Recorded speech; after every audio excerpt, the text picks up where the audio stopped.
Hello po, shout out po sa inyong lahat. Andito po ako ngayon, nagpapagupit. Dahil sa sobrang init ay kailangan kong bawasan ang aking buhok. Na kahit na maiksi ay gusto ko pa rin mas maiksi. Kaya ayan, hindi ko matiis. Nagpunta ako sa parlor. Ayan, at dahil marami rin ang nagpagupit sa parlor, naghintay na rin ako kahit na medyo natagalan.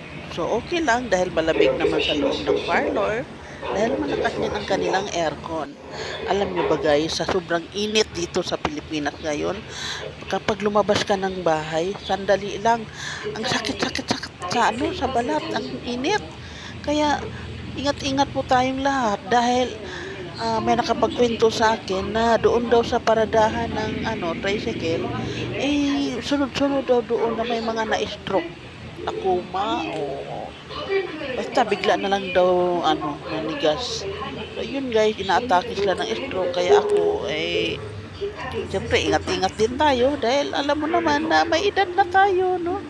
So ayan, dahil galing kami sa sa dentist at yun nga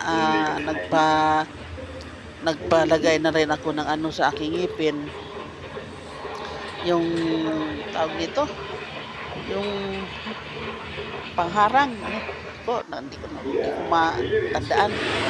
Ayan guys, after kong magpalinte kasama ng aking mga anak, dumiretso ako ngayon sa paradahan ng tricycle dahil meron doon beauty parlor. So ayan guys, alam mo ba yung nagugupit sa akin?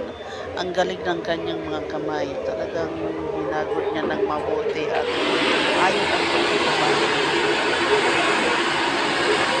Ayan o, galing-galing niya. Sabi ko sa kanya, gupit ng aking buhok ay katulad ng kanyang gupit sa kanyang buhok.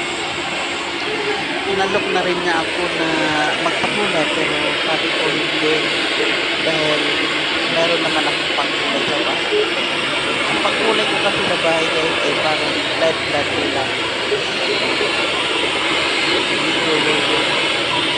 Ito na rin ako naman study na kulay ko. Ito na rin din ang kulay ko sa bahay.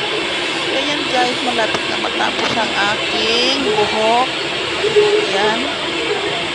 Na na lang ng magawa. Yan, malapit na guys.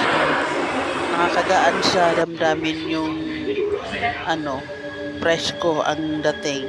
Presko ang ginhawa kapag nabawasan na yung iyong buhok. So, ayan guys, na-enjoy naman ako. At syempre, video-video din at vlogger din pala.